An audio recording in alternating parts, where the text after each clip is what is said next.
Hello दोस्तों, कैसे हैं आप लोग। स्वागत है आपका। आशा करते हैं कि आप लोग अच्छे होंगे। कुछ दिन पहले की बात है, एक नॉर्मल सा दिन था। मैं सुबह टहलने के लिए उठा। मैंने अपना मोबाइल उठाया, उसमें मैंने समय देखा। समय देखने के साथ ही बहुत सारे नोटिफिकेशंस मुझे दिखे। उन सारे नोटिफिकेशंस को देखने के बाद जो है मेरा दिमाग एकदम से सुन्न पड़ गया। मेरे होश फाख्ता हो गए। मुझे समझ नहीं आ रहा था कि मैं क्या करूं। आने वाले 10 दिन जो है मेरे बहुत ही डिप्रेसिंग रहने वाले थे। मैं एकदम से परेशान था। मेरे पूरे 9 महीने का मेहनत पे पानी फिर चुका था। मुझे समझ नहीं आ रहा था कि मैं क्या करूं। फिर मैं दौड़ के दूसरे रूम में गया। मैंने अपना लैपटॉप खोला और फिर मुझे पता चला कि मेरे सारे के सारे ईमेल आईडी, मेरे सारे सोशल मीडिया प्रोफाइल और साथ ही साथ मेरे बैंक डिटेल्स भी हैक हो चुके थे। किसी अनजान हैकर के द्वारा जो है इन सब का एक्सेस लिया जा चुका था, जिसको रीगेन करना था मुझे अगले आने वाले 10 दिन लगे इसको रीगेन करने में। वो यात्रा मैं आपसे शेयर करूँगा आने वाले वीडियो में। फ़िलहाल मैं इस घटना के बाद जो है मैंने रिसर्च किया कि आखिर इंटरनेट कितना सुरक्षित है। क्या आप जो डेटा इंटरनेट पे यूज करते हैं तो वो बहुत ही आसान तरीके से किसी द्वारा एक्सेस किया जा सकता है। तो जब रिसर्च मैंने किया तो मैंने पाया बहुत ही खतरनाक तरीके का एक दैत्य है जिसने हमें गुलाम बना रखा है, और वो दैत्य है इंटरनेट। कैसे ये वीडियो आपके लिए ज़रूरी है मैं आपको यही बताने आया हूँ। अगर आप मोबाइल यूज करते हैं, अगर आप इंटरनेट यूज करते हैं तो ये वीडियो आप ही के लिए है। तो चलिए शुरू करते हैं। इसमें एक नॉर्मल व्यक्ति क्या करता है, सुबह उठता है, मोबाइल उठाता है और फिर कुछ फ़ोटोज़ उसके पास होते हैं। वो फ़ोटोज़ जो है सोशल मीडिया पे पोस्ट कर देता है। वो पोस्ट करने के पहले उसने सोशल मीडिया पे एक अकाउंट बना रखा होगा जिसमें उसने अपना ईमेल आईडी दे रखा है, पासवर्ड बना रखा है, अपना जन्म तिथि दे रखा है, अपना मोबाइल नंबर दे रखा है। इस तरह का बहुत सारा डेटा दे रखा है। वो सारा डेटा जो है उस सोशल मीडिया प्रोफाइल पे नॉर्मली सेव्ड है। अब एक तरीका ये हो गया कि आपने बहुत सारे फ़ोटोज़ डाले पब्लिक डोमेन में और वो फ़ोटो जो है बहुत लोगों के द्वारा एक्सेस कर लिया गया, या फिर किसी के द्वारा जो है आपका एक प्रोफाइल बना लिया। लेकिन वो वेबसाइट जो सोशल मीडिया का वेबसाइट है उसने क्या किया, उसने आपका एक अलग प्रोफाइल बनाया जो आपके जानकारी में नहीं है। उसमें वो सारी चीज़ें वो सारे पैटर्न्स उसने नोट किए हुए हैं जो आप करते हैं इंटरनेट पे। ऐसे ही जो आईएसपी होता है, जो इंटरनेट सर्विस प्रोवाइडर है, जैसे कि जियो, एयरटेल या फिर अन्य जो भी कंपनी है, उनके द्वारा भी यही काम किया जाता है। आप सोचते हैं कि आप इनकॉग्निटो मोड ऑन कर दिया और आपका कोई जानकारी कहीं नहीं जा रहा है। ऐसा नहीं है। आपकी सारी जानकारी वहाँ जा रही है, बस आपके डिवाइस पे सेव नहीं हो रही है। आजकल तो बहुत सारे लोग हैं जो अपने पुराने डिवाइस जो है बेच देते हैं। नॉर्मल आपको बात बताता हूँ, कोई भी डिवाइस को आप कितना भी बार फॉर्मेट कर लीजिए, का डेटा रिट्राइव करना बहुत ही आसान है। एकदम से छोटा इंजीनियर भी ये काम कर सकता है। तो हैकर तो खैर बहुत बड़े होते हैं। डेटा का ही दुनिया चल रहा है। अब आप सोच रहे होंगे कि थोड़ा मोड़ा डेटा आपका इंटरनेट पे चला भी गया तो उससे क्या फ़र्क पड़ता है। फ़र्क पड़ता है।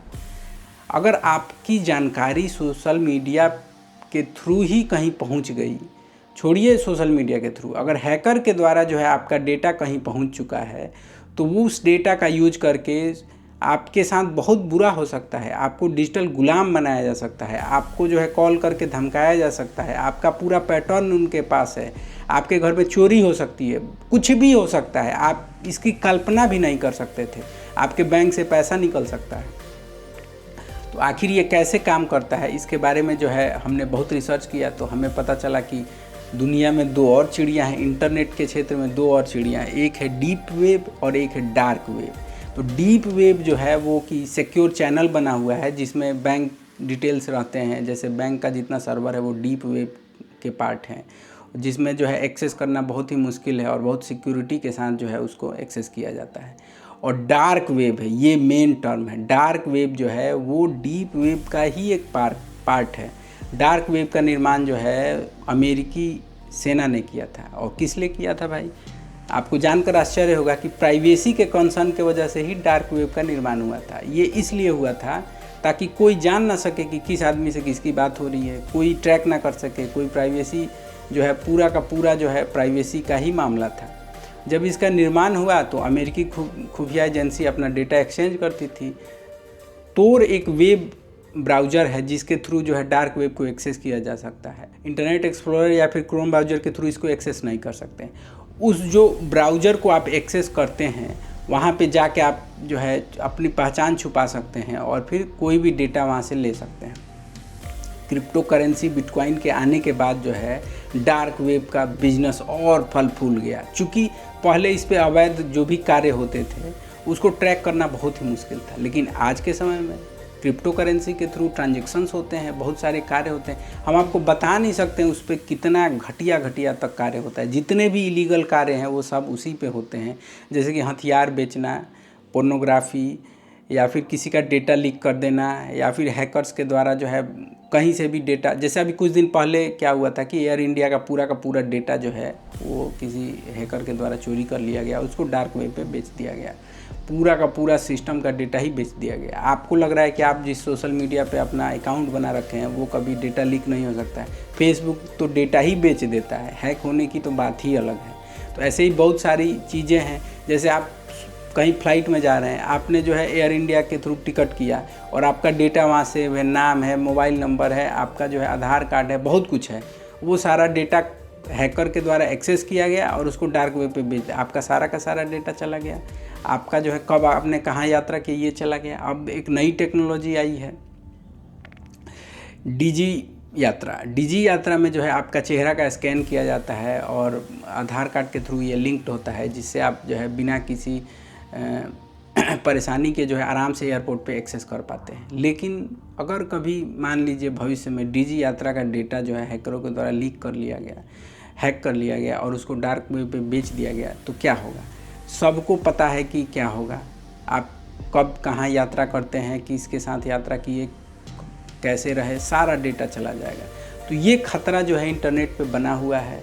इस आप कितना भी सिक्योर खुद को रखिए, लेकिन आप अगर किसी थर्ड पार्टी वेबसाइट पे अपना डेटा डाल रहे हैं तो वो कभी भी लीक हो सकता है। एक नॉर्मल बात बताते हैं, आजकल तो कहीं भी वेबसाइट पे कोई जाता है और फिर वहाँ पे प्रोफाइल बनाने की बात आती है तो आप क्या करते हैं? आप ईमेल आईडी और पासवर्ड नया नहीं क्रिएट करते हैं। आप क्या करते हैं? अपना जीमेल या फिर एप्पल आईडी से सीधे लॉगिन कर देते हैं और उस लॉगिन करने के साथ साथ आप क्या करते हैं? आप दे देते हैं परमिशन। वो आपके जीमेल का सब कुछ एक्सेस कर सकता है, जैसे कि नाम, email ID, date of birth, mobile number, सब कुछ वहाँ से वो डेटा ले सकता है। और फिर वो भविष्य में भी कुछ आप अपने प्रोफाइल में बदलाव करते हैं तो उसको वो ले सकता है। ये सारी चीज़ें हैं। अब आपको एक और बात हम आपको बताना चाहते हैं। बहुत सारे लोग हैं, जैसे 1947 में हमारे यहाँ जो है हमको राजनीतिक आज़ादी मिली। बहुत सारे लोग आर्थिक आज़ादी की बात करते हैं। बहुत सारे इंडिया में लोग आर्थिक रूप से आज़ाद नहीं हैं। बहुत सारे लोग सामाजिक आज़ादी की बात करते हैं, जैसे SC ST OBC आदिवासी लोग जो हैं वो सामाजिक आज़ादी की बात करते हैं। लेकिन डिजिटल आज़ादी कब आपको मिलेगी? डिजिटली तो गुलाम आप होते जा रहे हैं, धीरे धीरे जो है डिजिटली गुलाम होते जा रहे हैं। आपका एक प्रोफाइल है, आपका सारा डेटा जो है वो सारा ऑनलाइन उपलब्ध है। आप एकदम से रडार में हैं, उस दैत्य के आप गुलाम हैं। इसको आप नॉर्मली चेक कर सकते हैं। आप अपने जीमेल में जाइए, वहाँ अकाउंट जीमेल के सेटिंग में जाइए, वहाँ पे अकाउंट डिटेल्स में आएगा, वहाँ पे क्लिक करिए। उसके बाद सिक्योरिटी में जाइए, सिक्योरिटी में जाइएगा, नीचे आइएगा तो वहाँ एक डार्क वेब मॉनिटर करके आपको वो मिलेगा, नाम मिलेगा, उसको ऑन कर दीजिए। फिर वहाँ पे अपना जो प्रोफाइल में जो भी इन्फॉर्मेशन है आपका वो सही भर लीजिए और फिर आगे नेक्स्ट करते जाइए और फिर एड्रेस भी डाल दीजिए जो आपको लगता है कि ये हो सकता है कि लीक हो गया हो। फिर वो मॉनिटरिंग करके आपको तुरंत बता देगा कि आपका कौन सा डेटा जो है किस वेबसाइट के थ्रू कब जो है लीक हो गया था।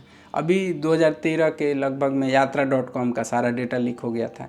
ऐसे ही बहुत सारी वेबसाइट्स हैं जिसका डेटा लीक होते रहता है और डार्क वेब पे बिकते रहता है। तो आखिर इन सब चीज़ों से पार कैसे पाएँ? आप सोच रहे होंगे कि बहुत ही आसान होगा। मैं एक टेक्निकली सक्षम व्यक्ति हूँ और मैंने सारे के सारे जो है नियम फॉलो किए थे, सब कुछ सही किया था, फिर भी मेरा सब कुछ हैक हो गया था। एक नॉर्मल व्यक्ति के लिए डिजिटली सिक्योर रहना बहुत ही मुश्किल काम है, लेकिन आने वाले वीडियो में हम यही बात करने वाले हैं कि कैसे जो है आप अपने आप को डिजिटली सुरक्षित रख सकते हैं। और फिर हम बात करेंगे कि कैसे वो जो डिप्रेसिंग मेरे 10 दिन थे कि मैंने अपने पूरे के पूरे प्रोफाइल को वापस पाया, वो भी मैं आपसे शेयर करूँगा। और आप हमारे साथ बने रहिए। वीडियो आपको अच्छा लगा तो शेयर करिए और फिर मिलते हैं आपसे अगले वीडियो में। तब तक के लिए नमस्कार।